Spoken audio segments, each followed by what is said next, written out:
आज हम बात करने वाले हैं व्यतिकरण की गणितीय विवेचना के बारे में। तो चलिए स्टार्ट करते हैं। देखिए, हमें बेसिकली क्या करना है, व्यतिकरण को गणितीय रूप में परिभाषित करना है। किस रूप में परिभाषित करना है? गणितीय रूप में परिभाषित करना है। तो उसके लिए हम कुछ समीकरण का इस्तेमाल करेंगे, जो कि मैं आपको स्टेप बाय स्टेप बताते जाऊंगा। उन्हें आपको याद करते जाना है, कॉपी में लिखते जाना है, जिससे कि लास्ट में ये वाला जो टॉपिक है आपको बहुत अच्छे से समझ में आ सके। देखिए, व्यतिकरण की घटना में क्या होता है, हम दो प्रकाश तरंगे लेते हैं। कितनी प्रकाश तरंगे लेते हैं? दो प्रकाश तरंगे लेते हैं, जिनकी आवृत्ति एक समान होनी चाहिए, आयाम लगभग एक समान होने चाहिए, एक ही दिशा में गतिशील होना चाहिए, माध्यम किसी एक बिंदु पर एक साथ एक ही समय में पहुंचनी चाहिए। ये होती है आपकी व्यतिकरण की घटना। तो कुछ बिंदुओं पर परिणामी तरंग की तीव्रता अधिकतम आती है और कुछ बिंदुओं पर परिणामी तरंग की तीव्रता न्यूनतम आती है। इस संपूर्ण घटना को क्या कहते हैं? व्यतिकरण। ओके, तो व्यतिकरण घटना में हम कितनी प्रकाश तरंगे लेनी है? दो प्रकाश तरंगे लेनी है। तो पहली प्रकाश तरंग ले लेता हूं मैं, जिसका विस्थापन क्या है? बेसिकली y1 है। पहली प्रकाश तरंग मतलब ये हो गई आपकी क्या? पहली प्रकाश तरंग, जिसका जो विस्थापन है वो बेसिकली क्या है? बेसिकली आपका y1 है। इसका जो बेसिकली क्या है? आपका आयाम है, वो मैं कितना मान लेता हूँ? e1 मान लेता हूँ। 10 माने थे अपने, हम क्या मान लेते? बेसिकली e1 मान लेते हैं। ये हो गया आपकी पहली प्रकाश तरंग। और जो दूसरी प्रकाश तरंग है उसे हम क्या मान लेते? बेसिकली आपकी y2 मान लेते हैं। मतलब ये हो गई आपकी दूसरी प्रकाश तरंग। इसे हमने क्या मान लिए? e2। इसकी वैल्यू कितनी माने थे हमने? बेसिकली 8 माने थे। जब हम व्यतिकरण की बात करते हैं, संपोषी और विनाशी व्यतिकरण, तो हमने एग्जाम्पल के रूप में a1 की वैल्यू 10 लिए थे, a2 की वैल्यू 8 लिए थे। तो जो आपकी दूसरी प्रकाश तरंग है उसका विस्थापन क्या मान लेते हैं हम? आपका y2 मान लेते हैं। तो यदि आप इस तरंग पे गौर करें तो इसका ग्राफ कैसे मिल रहा है आपको? ऐसा मिल रहा है, बेसिकली इस प्रकार का मिल रहा है। और ये किसका ग्राफ होता है? आपके साइन का ग्राफ होता है। किसका ग्राफ होता है? बेसिकली साइन का ग्राफ होता है। तो ऑब्वियस सी बात है, इस y1 इस तरंग के विस्थापन का यदि मैं समीकरण बताऊं तो आपका साइन तो आने वाला है। ये तो बात पक्की होगी, साइन आने वाला है। अब साइन के बाद क्या आता है? बेसिकली यहाँ पर एंगल आता है। आप पढ़ते होंगे ना, साइन थीटा या आपका साइन फाई, मतलब कि क्या आता है? आपका एंगल आता है। तो यहाँ पर हमें एंगल के रूप में क्या लेनी है? इनकी कला लेनी है। इस तरंग की जो कला है वो बेसिकली क्या है? आपकी ओमेगा टी है। और इसका यदि मैं बात करूँ आयाम कितना है, तो वो बेसिकली क्या है? a1 है। तो यदि मैं बात करूँ इस तरंग की विस्थापन के समीकरण का, तो वो कितना हो जाएगा? y1 equal to a1 sine omega T. उसी प्रकार से यदि मैं दूसरी तरंग के विस्थापन का समीकरण बनाऊं तो वो क्या होगा? सबसे पहले क्या आता है? आपका आयाम a2, फिर किसका ग्राफ है? ये साइन का। अब इसकी जो कला है वो बेसिकली मैं क्या मान लेता हूँ? Omega T plus five. बात आई समझ में? पहली तरंग का विस्थापन y1 था, तो मुझे y1 का समीकरण बनाना था, क्योंकि गणितीय विवेचना कर रहे, गणितीय रूप में परिभाषित कर रहे हैं। तो y1 बराबर हो गया a1 sine omega T. a1 इसका आयाम, ओमेगा टी क्या है? बेसिकली कला है। हमेशा याद रखना, साइन के बाद में जो भी चीज़ लिखी रहती है उसे क्या कहते हैं? हमेशा कला कहते हैं। a2 क्या है? दूसरी तरंग का आयाम है। ओमेगा टी प्लस फाइव ये क्या है? बेसिकली आपकी कला है। हमेशा याद रखना, साइन के बाद जो लिखा रहता है उसे क्या कहते हैं? कला कहते हैं। तो दूसरी तरंग की कला हो गई क्या? Omega T plus five. पहले तरंग की कला क्या हो गई? आपकी ओमेगा टी। अब यहाँ पर एक बात एक याद रखना है, यदि मैं बात करूँ पहली तरंग और दूसरी तरंग में कलांतर की बात करूँ तो वो कितना हो जाएगा? देखो, कलांतर कैसे निकालते हैं? जब मैं दूसरी तरंग की कला में से पहली तरंग की कला को माइनस कर देता हूँ। दूसरी तरंग की कला क्या है? Omega T plus five. पहली तरंग की कला क्या है? Omega T. ये हो जाएगा कलांतर, बेसिकली कला का अंतर। तो ये दूसरी तरंग की कला, पहले तरंग की कला, माइनस कर दो, ओमेगा टी से ओमेगा टी कैंसिल, क्या आ जाएगा? फाइव। मतलब इन दोनों जो तरंग है, इन दोनों तरंगों में जो कलांतर है वो बेसिकली क्या है? आपका फाई है। इस बात को हमेशा याद रखना, इन दोनों तरंगों में जो कलांतर है वो आपका कितना है? बेसिकली आपका फाई है। कितना है? फाई है। अब देखो, यदि मैं इन दोनों तरंगों को क्या करता हूँ? आपस में अध्यारोपित करता हूँ, क्योंकि इनकी आवृत्ति भी एक समान है, आयाम भी लगभग समान है, एक ही दिशा में गतिशील है और माध्यम के से एक बिंदु पर एक साथ एक ही समय में पहुंच रही है। तो यहाँ पर कौन सी घटना होगी? व्यतिकरण की घटना। अब यदि तीव्रता अधिकतम तो संपोषी, तीव्रता न्यूनतम तो विनाशी। मतलब हमें क्या करना है? इन्हें अब बेसिकली आपस में अध्यारोपित करना है। अध्यारोपित करने का मतलब होता है ये आपस में मिलने वाली है, और आपस में मिलने का मतलब होता है जोड़ना। तो जैसे हम इन दोनों को आपस में अध्यारोपित करेंगे तो यहाँ पर आपको एक या तो बड़ी सी तरंग प्राप्त होगी या छोटी सी तरंग प्राप्त होगी। तो हम मान लेते हैं कैसी तरंग प्राप्त होगी, आपको एक बड़ी सी तरंग प्राप्त होगी, या तो छोटी भी हो सकती है, मैं सिर्फ मान रहा हूँ कि आपको बड़ी तरंग प्राप्त होगी इस प्रकार से। इसकी क्या हो जाएगी, A1 प्लस A2। बात समझ में आई? ये 10 ये 8 18 हुई थी, तो किए क्या थे हमने, 10 plus 8 A1 plus A2, A1 plus A2 ही तो किए थे। ये भी कितना हो जाएगा, A1 प्लस A2। यदि आपने वो वीडियो देखा होगा तो ये वीडियो आपको बहुत ही अच्छे से समझ में आएगा, जिसमें मैंने व्यतिकरण क्या होता है, व्यतिकरण के प्रकार बताया था। ओके, अब बात आई समझ में, ये दोनों तरंगें जब मिलेगी तो हमें एक परिणामी तरंग प्राप्त होगी जिनका जो आयाम होगा वो इन दोनों से क्या होगा, अधिकतम होगा। अब या तो दूसरा केस क्या बन सकता है, दूसरा केस ये बन सकता है आपका कि ये आयाम क्या हो जाए, बहुत ही छोटा। बहुत ही छोटा क्यों हो जाए, A1 माइनस A2। ये कितना हो जाए, A1 माइनस A2। ये किसकी कंडीशन होगी, विनाशी व्यतिकरण की कंडीशन होगी। तो आप कोई भी कंडीशन लेके चल सकते हैं। तो दोनों ही परिस्थिति में क्या होता है, दोनों ही परिस्थिति में एक चीज कॉमन है कि आपको दोनों ही तरंगों को क्या करना है, एक प्रकार से जोड़ना है। अध्यारोपित होती है मतलब मिलती है, मिलती है मतलब जोड़ना है, मतलब कि दोनों ही प्रकाश तरंगों को क्या करना है, हमें जोड़ना है। तो यहाँ पर भी ये पहली प्रकाश तरंग का समीकरण है, दूसरी प्रकाश तरंग का समीकरण है। तब यदि मुझे परिणामी प्रकाश तरंग का समीकरण लिखना हो तो मुझे क्या करना पड़ेगा, ऑब्वियस सी बात है, y1 प्लस y2 करना पड़ेगा।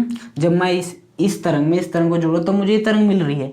मतलब क्या है कि जब मैं y1 और y2 को जोड़ दूंगा, जो कि बेसिकली इन प्रकाश तरंगों के समीकरण है, तो मुझे इस प्रकाश तरंग का समीकरण मिल जाएगा। और इस प्रकाश तरंग का जो समीकरण है या विस्थापन है उसे क्या मान लेता हूँ, बेसिकली मैं y मान लेता हूँ। तो यदि मुझे इस परिणामी तरंग के विस्थापन का मान निकालना है तो मुझे क्या करना पड़ेगा, ये प्रकाश तरंग इन दोनों प्रकाश तरंगों के योग से मिलके बनी है, अध्यारोपण से मिलके बनी है। मतलब इसके प्रकार इसका समीकरण प्लस इसका समीकरण को जोड़ दूंगा तो मुझे परिणामी तरंग का समीकरण प्राप्त हो जाएगा। तो y is equal to y1 plus y2।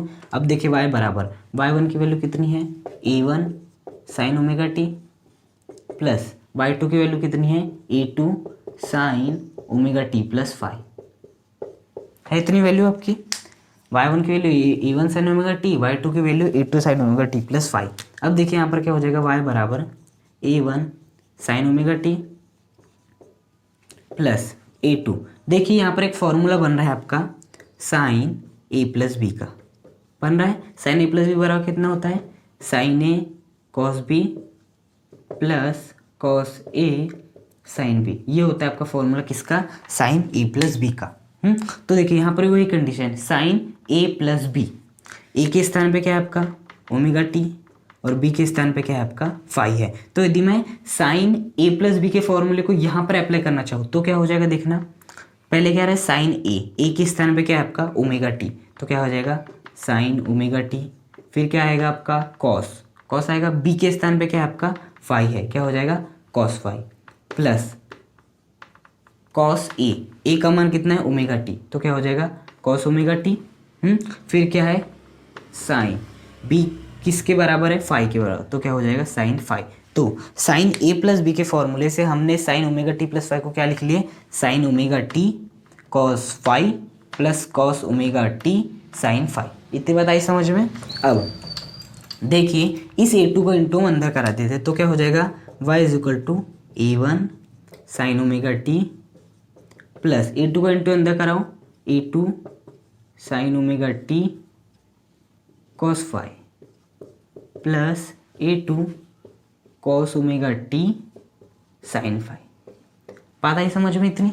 हमने क्या किए, A2 का इंटू अंदर कराए तो A2 sine omega T cos phi plus A2 cos omega T sine phi. इतनी बात आई समझ में। अब हमें देखिए यहाँ पर भी साइन ओमेगा टी है और यहाँ पर भी साइन ओमेगा टी है। तो हम क्या कर लेते हैं, दोनों पक्षों से साइन ओमेगा टी को क्या कर लेते हैं, कॉमन ले लेते हैं। किसे कॉमन ले लेते हैं, साइन ओमेगा टी को कॉमन ले लेते हैं। तो ये देखिए क्या कंडीशन बन जाएगी आपकी, y is equal to sine omega T यहाँ पर भी, तो मैं साइन ओमेगा टी को क्या ले लेता हूँ, बाहर ले लेता हूँ। अंदर क्या बच जाएगा, केवल A1 बचेगा इस पद में, प्लस इस पद में A2 बचेगा आपका, और क्या बचेगा आपका कॉस फाई बचेगा। क्या बचेगा बेसिकली आपका कॉस फाई, बाकी साइन ओमेगा टी तो बाहर। साइन ओमेगा टी का अंदर इंटू कराओ, A1 साइन ओमेगा टी आ गया, A2 cos phi sine omega t, A2 cos phi sine omega t आ गया, सही कॉमन लिए। प्लस यहाँ पर क्या बच जाएगा आपका A2 cos omega t sin phi. बात आई समझ में? अब यहाँ पर सोचिए, ये क्या हो गया आपका परिणामी तरंग के विस्थापन का समीकरण। अब यदि मैं आपसे पूछूं कि इसका ग्राफ कैसे होगा तो आप क्या बताएंगे? आप तो बता ही नहीं पाएंगे। क्यों नहीं बता पाएंगे? क्योंकि देखो y1 का समीकरण क्या था? A1 sin omega t। तो आप मुझे बता सकते हो कि नहीं समीकरण में क्या आ रहा है? साइन आ रहा है, इसका मतलब ग्राफ आपका साइन का होगा। y2 का समीकरण क्या था? A2 sin omega t plus five. आप बता सकते कि नहीं यार साइन आ रहा है मतलब ग्राफ ना आपका ऐसे ही जाएगा। लेकिन इस समीकरण को देख के आप बता सकते हैं कि ग्राफ कैसे बनेगा। साइन भी आ रहा है, कॉस भी आ रहा है, ग्राफ कैसे बनेगा यहाँ पर? तो उसी के लिए यहाँ पर हमें कुछ चीज़ माननी पड़ेगी। हम एक बात तो जानते हैं यहाँ पर, और वो बात क्या जानते हैं कि जब हम y1 और y2 को जोड़ेंगे तो जो हमें परिणामी तरंग मिलेगी वो हमें इस प्रकार की मिलेगी, और ये किसका ग्राफ है? साइन का ही ग्राफ है। तो हमें मालूम तो है कि जो हम परिणामी तरंग आएगा वो बेसिकली साइन के ग्राफ के अकॉर्डिंग ही होगा। तो हमारा पूरा फोकस रहेगा कि इसे किस में कन्वर्ट करना, बेसिकली साइन में कन्वर्ट करना। किस में कन्वर्ट करना? साइन में। हम इसे साइन में कन्वर्ट क्यों कर रहे हैं? इतनी बात समझ में आए? क्योंकि यहाँ से हमें समझ ही नहीं आ रहा है कि यार साइन का ग्राफ बनाऊं या कॉस का बनाऊं, साइन का बनाऊं या कॉस का बनाऊं। क्योंकि यहाँ पर समझ में आया कि नहीं साइन है मतलब किसका ग्राफ ऐसे होगा, इसका भी क्या है साइन है, इसका ग्राफ ऐसा होगा। लेकिन यहाँ से समझ में आ रहा है कि इसका ग्राफ कैसा होगा। लेकिन हमें मालूम है कि इन दोनों को जब हम मिलाएंगे, चूंकि साइन के ग्राफ है, इन दोनों को जब हम मिलाएंगे तो हमें साइन का ग्राफ ही प्राप्त होने वाला है। मतलब इसे हमें क्या करना पड़ेगा? साइन के रूप में परिवर्तित करना पड़ेगा। तो साइन के रूप में यदि परिवर्तित करना पड़ेगा तो यहाँ पर हमें कुछ चीज़ एज्यूम करनी पड़ेगी, माननी पड़ेगी। और वो आपको चीज़ क्या माननी? देखिए जब आपको a1 plus A2 cos phi है, a1 plus A2 cos phi है, उसका मान लेना है आपको r cos थीटा। क्या मान लेना है? बेसिकली r cos थीटा, मतलब a1 plus A2 cos phi का मान लेना है r cos थीटा। और जो आपका A2 sin फाई है, जो आपका A2 sin फाई है उसका मान लेना है आपको r sin थीटा। इतनी बात आई समझ में? A1 plus A2 cos phi का मान आपको r cos थीटा के बारे में मान लेना है, मतलब इसके स्थान पे r cos थीटा ये आपका माना है। हाँ माना। क्यों मान रहे हैं मैं आपको बता चुका हूँ। और A2 sin फाई, मतलब A2 sin फाई के स्थान पे क्या लिख देना है? r sin theta. तो देखिए क्या हो जाएगा? y बराबर साइन ओमेगा टी हो गया, sine omega T. A1 plus A2 cos phi के स्थान पे r cos थीटा, तो यहाँ पर क्या लिख देंगे हम? r cos थीटा प्लस देखो आपके A2 sin phi, basically A2 sin phi, A2 sin phi के स्थान पे क्या लिखना है? r sin थीटा, जो कि हमने लिख दिए। और ये cos ओमेगा टी जैसा का वैसा हो गया, cos ओमेगा टी जैसा का वैसा। अब देखिए यहाँ पर भी r है, यहाँ पर भी r है, दोनों में से हम क्या कॉमन ले लेते हैं? r कॉमन ले लेते हैं, अंदर क्या बच जाएगा? Sign omega T cos theta plus cos omega T क्या हो जाएगा आपका? Sine theta. इतनी बात आई समझ में? मैंने क्या कर लिया, यहाँ से भी r कॉमन ले लिया, इस पद से भी r कॉमन ले लिया, इस पद से भी बाहर निकल गया, दिया sign omega T cos theta plus cos omega T sine theta. अब देखिए क्या ये किसी का फॉर्मूला है? बिल्कुल, ये है आपके साइन a प्लस बी का formula. Sine a plus B के क्या होता है? Sine a cos b plus cos a sine B. थोड़ा गौर करना ना, तो a के स्थान पे क्या है आपका? ओमेगा टी है। a के स्थान पे क्या है आपका? ओमेगा टी है।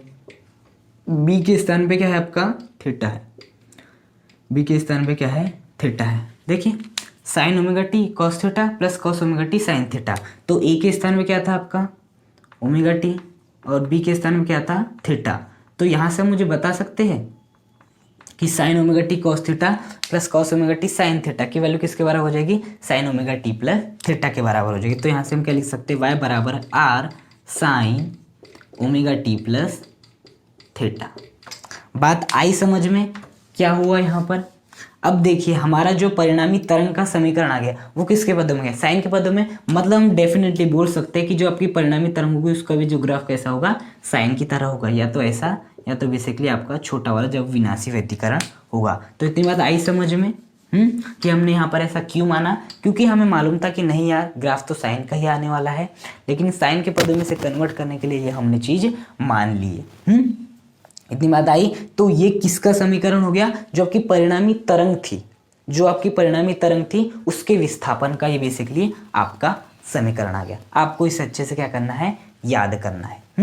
अब बेसिकली यदि मैं बात करूं इस आर की, किसकी बात करूं, इस आर की, तो देखिए y1 बराबर क्या था आपका, a1 साइन ओमेगा टी था, y2 बराबर क्या था, a2 sine omega T plus Y. तो यहाँ से एक बात गौर करना आप कि sine omega T plus Y या साइन ओमेगा टी, इसके पहले जो भी होता है उसे क्या कहते हैं, बेसिकली आयाम। ये साइन ओमेगा टी के पहले क्या था, a1 था, मतलब कि पहली जो आपकी तरंग था उसका आयाम कितना था, a1। Sine omega T plus phi के पहले क्या था आपका, a2 था, मतलब जो आपकी दूसरी तरंग थी उसका आयाम कितना था आपका, a2 था। तो उसी प्रकार से ये हो गई आपकी परिणामी तरंग। परिणामी तरंग में क्या आ रहा है, sign omega T plus theta. Sign omega T plus theta के पहले जो भी होगा वो क्या होगा, बेसिकली आयाम होगा। देखो साइन के पहले जो भी है वो आयाम है, साइन के पहले जो भी है वो क्या है, आयाम है। तो उसी प्रकार से साइन के पहले जो भी क्या होगा वो बेसिकली आयाम होगा। मतलब हम बोल सकते हैं कि जो परिणामी तरंग का आयाम निकला है वो हमारा कितना निकला है, आर निकला है। आर की वैल्यू जानते हैं, देखो ये क्या था आपका y1, ये क्या थी आपकी y2। लेकिन जब हमने इन दोनों को जोड़े तो हमें क्या मिले, बेसिकली ये मिली। मतलब कि ये इसका जो मान है वो बेसिकली किसके बराबर है, कैपिटल आर। इसका जो मान है वो किसके बराबर, बेसिकली कैपिटल आर। हमने देखे थे ना एक बार 18 देखे थे ना, तो उसी 18 का मान क्या है, आर है। तो हमें अब इस परिणामी तरंग का आयाम का समीकरण निकालना है। किसका समीकरण निकालना है, इस परिणामी तरंग के आयाम का समीकरण निकालना है, क्योंकि ये परिणामी तरंग का आयाम ही बताएगा आपको कि व्यतिकरण संपोषी है या विनाशी है। क्योंकि देखिए आयाम यदि अधिकतम होगा तो तीव्रता अधिकतम होगी, और यदि तीव्रता अधिकतम होगी तो संपोषी व्यतिकरण, और यदि आयाम अधिकतम है आयाम न्यूनतम है तो तीव्रता भी न्यूनतम, और यदि तीव्रता न्यूनतम तो विनाशी व्यतिकरण। मतलब सब कुछ डिपेंड किस पे कर रहा है, इस आयाम पे डिपेंड कर रहा है। तो अब हमें क्या करना है, इस आयाम का समीकरण निकालना है। फिर इस आयाम को अधिकतम करने के लिए हमें सोचना है कि हम क्या कर सकते हैं, वो संपोषी व्यतिकरण की शर्त हो जाएगी, और इस आयाम को न्यूनतम करने के लिए हम क्या कर सकते हैं, वो विनाशी व्यतिकरण की शर्त हो जाएगी। तो अब हम वही करेंगे, आर का मान निकालेंगे। आयाम का समीकरण हम क्या करते हैं कि हम इसे क्या नाम दे देते हैं, समीकरण नंबर 1, इसे नाम क्या देते हैं, समीकरण नंबर 2। अब हम क्या करते हैं, समीकरण 1 का सबसे पहले क्या करते हैं, बेसिकली वर्ग करते हैं। समीकरण 1 का क्या करते हैं, वर्ग करते हैं। तो समीकरण 1 का वर्ग करेंगे तो क्या हो जाएगा, a1 plus a2 cos five, इसका क्या हो जाएगा, बेसिकली वर्ग हो जाएगा। क्योंकि देखो हम कर रहे हैं समीकरण 1 का वर्ग। समीकरण 1 क्या है आपका, a1 plus a2 cos five बराबर आर कॉस थीटा। तो हम पहले बाएं पक्ष का वर्ग करेंगे, कर दिए, उसके बाद दाएं पक्ष का वर्ग करेंगे। तो दाएं पक्ष क्या है, आर कॉस थीटा, तो इसका भी क्या हो जाएगा, बेसिकली वर्ग हो जाएगा। तो देखिए क्या हो जाएगा, a1 plus a2 cos five. यहाँ पर एक फॉर्मूला अप्लाई हो सकता है a प्लस बी के होल स्क्वायर का। a प्लस बी का होल स्क्वायर क्या होता है, a square plus B square plus 2ab होता है फार्मूला। और यदि हम यहाँ पर बात करें तो a के स्थान पे क्या आ रहा है आपका a1, और b के स्थान पे क्या आ रहा है a2 कॉस फाइव आ रहा है। तो जैसे a प्लस बी का whole square a square plus B square plus 2ab होता है, उसी प्रकार से a1 plus a2 cos five का होल स्क्वायर क्या हो जाएगा आपका, सबसे पहले आता है a स्क्वायर, a के स्थान पे क्या है आपका a1 है, तो क्या हो जाएगा बेसिकली a1 स्क्वायर प्लस फिर क्या आता है आपका b स्क्वायर, मतलब कि b के स्थान पे क्या है आपका a2 कॉस फाइव, तो a2 कॉस फाइव का क्या आ जाएगा आपका स्क्वायर आ जाएगा। उसके बाद क्या आता है 2ab, क्या आता है बेसिकली 2ab, तो 2 a के स्थान पे क्या है आपका a1, और आपके b के स्थान पे क्या है आपका a2 cos फाइव, तो यहाँ पर क्या आ जाएगा आपका a2 cos फाइव आ जाएगा। तो यदि मैं बात करूँ a1 plus a2 cos phi के होल स्क्वायर, क्या लिख सकता हूँ a1 square plus a2 cos phi का whole square plus 2a1 a2 cos phi is equal to are cos theta का स्क्वायर, इसका मतलब आर का भी स्क्वायर है और कॉस थीटा का भी क्या है स्क्वायर है। इतने बताइए समझ में। यहाँ पर बस मैंने a प्लस बी का होल स्क्वायर को अप्लाई किया है। तो देखना बेसिकली यहाँ पर क्या हो जाएगा, ये हो जाएगा आपका a1 स्क्वायर प्लस देखो a2 cos फाइव का होल स्क्वायर, इसका मतलब मैं इससे क्या लिख सकता हूँ a2 का स्क्वायर और cos फाइव का स्क्वायर लिख सकता हूँ, प्लस इसे क्या लिख सकता हूँ 2a1 a2 cos फाइव लिख सकता हूँ मैं 2a1 a2 cos फाइव, ये तो जैसा का वैसे ही। इसे क्या लिख सकता हूँ R square cos square theta, यदि कॉस थीटा के ऊपर होल स्क्वायर है इसका मतलब क्या है कॉस स्क्वायर थीटा है। उसी प्रकार से यहाँ पर भी कॉस फाइव के ऊपर होल स्क्वायर है, इसका मतलब क्या होगा कॉस स्क्वायर फाई है। तो जब हमने समीकरण एक का वर्ग किए तो हमें क्या मिला, a1 square plus a2 cos square phi plus 2a1 a2 cos phi is equal to are cos square theta. तो ये हमने समीकरण एक का वर्ग किए। ये सब हम क्यों कर रहे हैं, बेसिकली आर का मान निकालने के लिए कर रहे हैं। अब हम किसका वर्ग करेंगे, बेसिकली समीकरण 2 का वर्ग करेंगे। तो जब हम समीकरण 2 का वर्ग करेंगे तो आपका समीकरण 2 क्या है, सबसे पहले a2 sine phi is equal to R sine theta, ये है आपका। तो इसका भी वर्ग कर देंगे बेसिकली, और इसका भी वर्ग कर देंगे, इसका भी वर्ग, इसका भी वर्ग। तो a2 साइन फाई का वर्ग क्या हो जाएगा आपका, a2 स्क्वायर साइन फाई का स्क्वायर। उसी प्रकार से आर साइन थीटा का स्क्वायर क्या हो जाएगा, आर स्क्वायर साइन थीटा का स्क्वायर। अब a2 स्क्वायर साइन फाई के स्क्वायर को क्या लिख सकते हैं, साइन स्क्वायर फाई। उसी प्रकार से आर स्क्वायर साइन थीटा के होल स्क्वायर को क्या लिख सकते हैं, साइन स्क्वायर थीटा लिख सकते। तो जब हम समीकरण 1 का वर्ग करेंगे तो हमें ये प्राप्त होगा, और जब हम समीकरण 2 का वर्ग करेंगे तो हमें इस प्रकार का समीकरण प्राप्त होगा। इसे नाम दे देंगे समीकरण नंबर 3। ओके, इसे नाम देंगे समीकरण नंबर बेसिकली 4। अब हम क्या करेंगे, ये जो आपका समीकरण नंबर 3 और जो समीकरण नंबर 4 है, इसे हम क्या कर देंगे, जोड़ देंगे। और ये सब हम क्यों कर रहे हैं, बस आर का मान निकालने के लिए। तो समीकरण 3 और समीकरण 4 को क्या करना है, हमें जोड़ना है। तो यहाँ पर लिख देंगे हम समीकरण नंबर 3 प्लस समीकरण नंबर 4 करना है हमें। तो बाएं पक्ष को बाएं पक्ष से, दाएं पक्ष को दाएं पक्ष से। तो बाएं पक्ष क्या है, पहले आपका ये वाला लिख लेते हैं, a1 square plus a2 square cos square phi plus 2a1 a2 cos phi. क्या करें, समझ में आया। हम समीकरण 3 और समीकरण 4 को जोड़ रहे हैं बाएं पक्ष को बाएं पक्ष से। तो आपका बाएं पक्ष हमने समीकरण 3 का बाएं पक्ष लिख दिए, अब समीकरण 4 का हम बाएं पक्ष लेंगे। प्लस क्या हो जाएगा, a2 square sine square phi हो जाएगा इज इक्वल टू, यहाँ पर देखना बाएं पक्ष को दाएं पक्ष को दाएं पक्ष से जोड़ना है। तो क्या हो जाएगा, r square cos square theta plus r square sine square theta. समीकरण 3 का दाएं पक्ष r square cos square theta, समीकरण 4 का दाएं पक्ष r square sine square theta. इन दोनों को क्या करना था, हमें प्लस करना था, जो कि हमने कर लिए। अब देखिए यहाँ पर यदि मैं बात करूँ तो मैं a1 स्क्वायर को पहले लिख लेता हूँ, plus 2a1 a2 cos phi को बाद में पहले लिख लेता हूँ। इसको मैं यहाँ पे लिख लेता हूँ 2a1 a2 cos phi plus a2 square cos square phi को मैं बाद में लिख लेता हूँ, a2 square cos square phi को बाद में लिख लेता हूँ, और आपके a2 साइन स्क्वायर फाई को जैसा का वैसा। बात है समझ में। मैंने क्या किया, इस 2a1 a2 cos फाई को पहले लिख लिया, इसे बाद में कर दिया। क्या हो जाएगा, देखो यहाँ इस पद में भी आर स्क्वायर, इस पद में भी आर स्क्वायर, तो दोनों पक्षों से क्या मैं ले लेता हूँ, आर स्क्वायर कॉमन। क्या बच जाएगा, cos square theta plus sine square theta बच जाएगा। अब देखिए इसे हम फिर से लिख लेते हैं, a1 square plus 2a1 a2 cos phi plus, देखिए यहाँ पर भी आपका a2 स्क्वायर है, यहाँ पर भी आपका a2 स्क्वायर है। तो दोनों पदों से क्या कॉमन ले लेते हैं, a2 स्क्वायर। अंदर क्या बच जाएगा आपका, cos स्क्वायर फाई प्लस क्या बच जाएगा, साइन स्क्वायर फाई। इतनी बात समझ में आई। यहाँ पर से भी a2 स्क्वायर हमने कॉमन ले लिया। यहाँ पर क्या हो जाएगा, आर स्क्वायर। देखिए आप सभी जानते हैं cos square theta plus sine square theta, इसे मैं ऐसे लिख सकता हूँ, sine square theta plus cos square theta लिख सकता हूँ। आगे पीछे प्लस में चल जाता है। उसी प्रकार से cos square phi plus sine square phi को क्या मैं ऐसे लिख सकता हूँ, sine square phi plus cos square phi लिख सकता हूँ। आगे पीछे भी लिखेंगे तो कुछ फर्क नहीं पड़ने वाला, क्योंकि हम जोड़ रहे हैं। तो देखिए यदि मैं बात करूँ sine square theta plus cos square theta की वैल्यू कितनी होती है, हम सभी जानते हैं 1। क्लास 10th में हम पढ़ते आ रहे, sign square theta plus cos square theta वाला कितना होता है, 1 होता है। उसी प्रकार से यदि मैं बात करूँ sine square phi plus cos square phi की वैल्यू कितनी हो जाएगी, आपकी 1 हो जाएगी। मतलब इसकी वैल्यू कितनी हो जाएगी, 1, और इसकी वैल्यू कितनी हो जाएगी, 1। पुट कर दीजिए तो a1 square plus 2a1 a2 cos phi plus a2 square sine square phi plus cos square phi की वैल्यू कितनी है, 1। यहाँ पे क्या रख दीजिए, 1 is equal to are square sine square theta plus cos square theta की वैल्यू कितनी है, 1 है। यहाँ पर क्या रख दीजिए, 1 रख दीजिए। इतनी बात समझ में आई।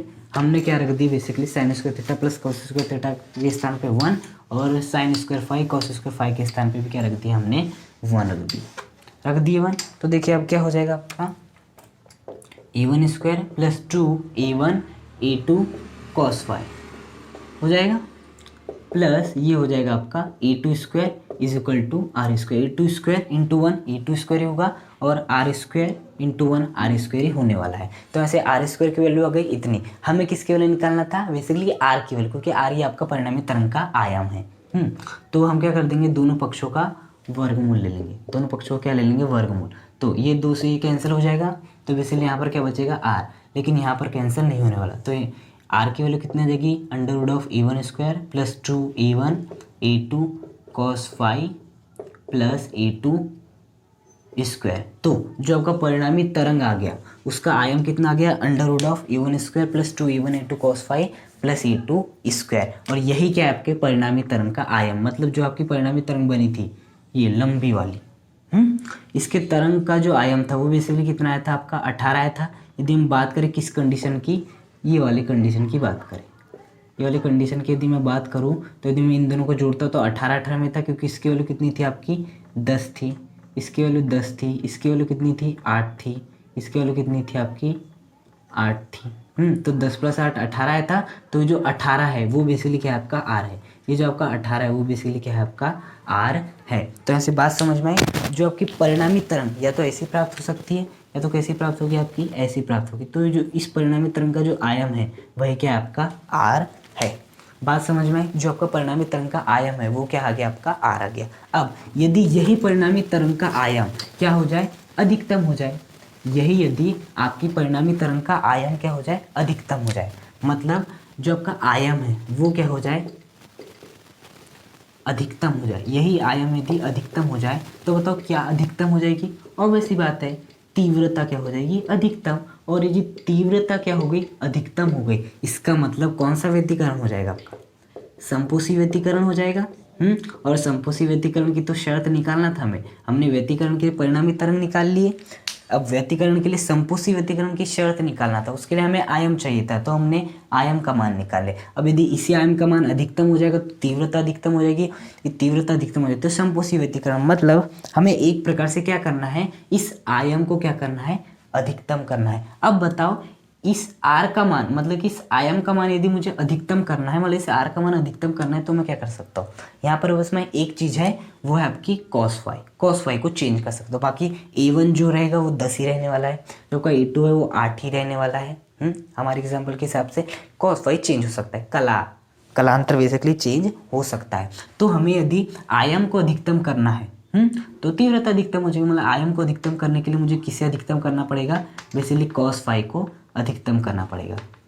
cos फाई क्या है, cos फाई cos थीटा का तो रूप है, बस थीटा के स्थान पे क्या है फाई है, तो cos थीटा का अधिकतम मान कितना होता है, बेसिकली +1 होता है। तो cos फाई का हमें क्या करना है, अधिकतम करना है, अर्थात cos फाई की वैल्यू को हमें क्या करना है, +1 करना है। अब देखिए cos फाई का मान +1 कब आ सकता है, जब आपके फाई का मान कितना हो जाए, जब आपके फाई का मान या तो 0 हो जाए, या तो 2 पाई हो जाए, या तो 4 पाई हो जाए, या 6 पाई हो जाए, या 8 पाई हो जाए, या 10 पाई हो जाए, मतलब इस प्रकार से चलते रहे। तो आपका ये जो कौन सा व्यतिकरण होगा, संपोषी व्यतिकरण। मतलब संपोषी व्यतिकरण के लिए हमें जो आपका कलांतर चाहिए होता है वो या तो 0, 2 पाई, 4 पाई, 6 पाई, 8 पाई, 10 पाई चाहिए होता है। ये हो गया परिणामी तरंग का आयाम। अब ये परिणामी तरंग का आयाम यदि अधिकतम होगा तो तीव्रता अधिकतम होगी, तीव्रता अधिकतम होगी तो संपोषी व्यतिकरण होगा, और संपोषी व्यतिकरण के लिए तीव्रता अधिकतम होती है, मतलब cos फाई के मान को अधिकतम करना पड़ेगा। cos फाई का मान अधिकतम क्या होता है, +1, और ये तभी संभव जब आपका फाई बराबर इतना इतना इतना हो। मतलब मैं यहाँ से कह सकता हूँ कि संपोषी व्यतिकरण के लिए जो कलांतर है वो 0, 2 पाई, 4 पाई, 6 पाई, 8 पाई रखना पड़ेगा, और यही होती है अभिष्टतम शर्त। मतलब कि यहाँ से यदि मैं लिखूँ तो आपके फाई के मान को मैं लिख सकता हूँ 2n पाई, जहाँ पर n बराबर क्या होगा 0, 1, 2, 3, 4 डैश चलते जाएगा। n की वैल्यू यहाँ पर 0 रखिए, तो जैसे आप n की वैल्यू 0 रखोगे, रखो वाला फाई बराबर 2, 0 इंटू पाई, 0 इंटू 2 कितना होता है 0, और 0 इंटू पाई कितना होता है आपका 0 ही होता है। तो फाई के मान कितना आ जाएगा आपका 0 आ जाएगा, जो कि आ रहा है। अब इस n के स्थान पे क्या रखिए 1 रखिए, 2 n के स्थान पे 1 रखिए, पाई 2 इंटू 1 कितना होता है 2 होता है, तो फाई की वैल्यू कितनी आ जाएगी 2 पाई आ जाएगी। अब इस n के स्थान पे क्या रखिए 2 रखिए, तो 2 इंटू 2 कितना हो जाएगा बेसिकली आपका 4 हो जाएगा, मतलब फाई की वैल्यू कितनी आ जाएगी 4 पाई। मतलब ये जो आपका फाई बराबर 0, 2 पाई, 4 पाई, 6 पाई, 8 पाई, 10 पाई किस सूत्र का पालन कर रहा है, और वैसी बात है फाई बराबर 2n पाई सूत्र का क्या कर रहा है, पालन कर रहा है। मतलब मैं ऐसा बोल सकता हूँ कि जो आपका समपोषी व्यतिकरण होता है उसके लिए जो कलांतर होता है 0, 2 पाई, 4 पाई, 6 पाई, 8 पाई, 10 पाई, इस प्रकार चलता रहता है। या जो आपका समपोषी व्यतिकरण के लिए जो आपका कलांतर फाई होता है वो बेसिकली पाई का, ये क्या है आपका पाई का कौन सा गुणज होता है, सम गुणज होता है। कौन सा गुणज होता है, सम गुणज, है ना। देखिए फाई में जब मैं किसका इंटू करूँ, 2n का, 2n क्या है, एक सम संख्या मिलने वाली है, रख के देख लो। यदि आप n के स्थान पे उंगली रखते हो तो 2 × 1 2, यदि आप n के स्थान पे 2 रखते हो 2 × 2 4, यदि आप n के स्थान पे 3 रखते हो तो 2 × 3 6, मतलब 2n क्या है, सम गुणज है। तो हम ऐसा बोल सकते हैं कि समपोषी व्यतिकरण के लिए जो आपका कलांतर होता है वो पाई का क्या होता है, समगुणज होता है। क्या होता है, बेसिकली पाई का समगुणज होता है। तो ये होती है आपकी समपोषी व्यतिकरण के लिए अभिष्ट शर्त कि समपोषी व्यतिकरण के लिए आपका जो कलांतर होता है वो पाई का क्या होता है, समगुणज होता है। इतनी बताइए समझ में। अब हम देखेंगे आपके विनाशी व्यतिकरण के लिए शर्त। अब देखिए ये जो आपका आयाम आया है, यदि ये क्या हो जाए, बेसिकली आपका न्यूनतम हो जाए, क्या हो जाए, बेसिकली आपका न्यूनतम। तो यदि आयाम न्यूनतम होगा तो आपका क्या न्यूनतम होगी, ऑब्वियस सी बात है जो तीव्रता होगी वो कैसी होगी, न्यूनतम होगी। और यदि आपकी तीव्रता न्यूनतम होगी तो कौन सा व्यतिकरण होगा, बेसिकली आपका विनाशी व्यतिकरण होगा। कौन सा व्यतिकरण होगा, बेसिकली आपका विनाशी व्यतिकरण होगा। मतलब यदि मैंने इस आर को कैसे भी करके न्यूनतम कर दिया तो तीव्रता न्यूनतम हो जाएगी, तीव्रता न्यूनतम तो विनाशी व्यतिकरण हो जाएगा। और बताइए यदि मुझे इस आयाम के मान को न्यूनतम करना है, मतलब कम से कम करना है, तो मुझे किसके मान को न्यूनतम करना पड़ेगा, ऑब्वियस सी बात है जो कॉस फाई है उसके मान को क्या करना पड़ेगा, न्यूनतम। न्यूनतम का मतलब होता है कम से कम। कॉस फाई किसका रूप है, कॉस थीटा का रूप है, बस थीटा के स्थान पे क्या है, फाई। कॉस थीटा का न्यूनतम मान मतलब कम से कम मान क्या होता है, ऑब्वियस ये कितना होता है, -1 होता है। अधिकतम कितना होता है, +1, लेकिन न्यूनतम क्या होता है, -1। तो कॉस फाई का भी न्यूनतम मान कितना हो जाएगा, -1। अब बताइए कॉस फाई का जो न्यूनतम मान -1 है कब प्राप्त होगा, ये तभी प्राप्त होगा जब फाई बराबर कितना होगा, या तो पाई होगा, या 3 पाई होगा, या आपका 5 पाई होगा, या आपका क्या होगा 7 पाई होगा, या 9 पाई। इस प्रकार से आपका चलता रहेगा। मतलब विनाशी व्यतिकरण तभी संभव है जब आपके फाई का मान पाई, 3 पाई, 5 पाई, 7 पाई या 9 पाई इस प्रकार से हो। और फाई क्या है, कलांतर। मतलब विनाशी व्यतिकरण के लिए जो कलांतर होना चाहिए वो क्या होना चाहिए, पाई, 3 पाई, 5 पाई, 7 पाई, 9 पाई। अब हमें सोचना है कि ये वाला जो है पाई, 3 पाई, 5 पाई, 7 पाई, 9 पाई किस सूत्र का पालन कर रहा है। जैसे समपोषी व्यतिकरण के लिए जो फाई था वो क्या था, 0, 2 पाई, 6 पाई, 4 पाई, 8 पाई, 10 पाई, इस प्रकार से आया था। तो किस सूत्र का पालन कर रहा था, फाई = 2n पाई। ये किस सूत्र का पालन कर रहा है, यदि आप गौर करें तो ये सूत्र का पालन कर रहा है आपका 2n + 1 पाई। इस सूत्र का पालन कर रहा है जहाँ पर जो आपका n है उसके वैल्यू क्या क्या रख सकते हो आप, 0, 1, 2, 3 इस प्रकार से रख सकते हो। रख के देखो एक बार, फाई बराबर n के स्थान पे 0 रख के देखो तो 2 × 0 + 1 × पाई। 2 × 0 कितना हो जाएगा, 0, 0 + 1 कितना हो जाएगा आपका 1, 1 × पाई कितना हो जाएगा, पाई। आ गया आपका। अब 2n + 1 पाई, 2 n के स्थान पे क्या रखो, 1 रख के देखो, तो 1 रख के देख लिए, प्लस क्या रख दो यहाँ पर 1 रख दो, और बाहर क्या चला आपका पाई, 2n + 1 पाई। तो n के स्थान पर बस हमने 1 रखे तो 2 × 1 कितना हो जाएगा 2, 2 + 1 कितना हो जाएगा आपका 3, और 3 × पाई कितना हो जाएगा आपका 3 पाई हो जाएगा, जो कि आ गया। अब क्या रखिए, n के स्थान पर 2 रखिए, तो 2 n के स्थान पर क्या रखना है, 2 रखना है, +1, 2 × 2 = 4, 4 + 1 कितना होता है 5, तो क्या आ जाएगा आपका 5 पाई। मतलब एक प्रकार से ये वाला जो है वो किस सूत्र का पालना कर रहा है, 2n + 1 पाई सूत्र का पालना कर रहा है। मतलब कि आप ऐसा बोल सकते हो कि विनाशी व्यतिकरण के लिए जो आपका कलांतर होता है फाई वो किसके बराबर होता है, 2n + 1 पाई के बराबर होता है। अब जरा 2n + 1 पे गौर कीजिएगा, ये सम गुणज है या विषम गुणज है।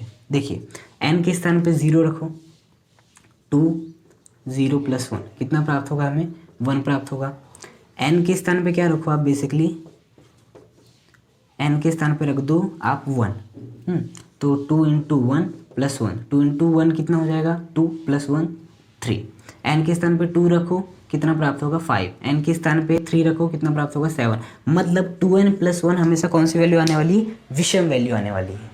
मतलब आपके विनाशी व्यतिकरण के लिए जो आपके फाई का मान होता है वो पाई का कौन सा गुणज होता है, बेसिकली विषम गुणज होता है। कौन सा गुणज होता है, विषम गुणज होता है।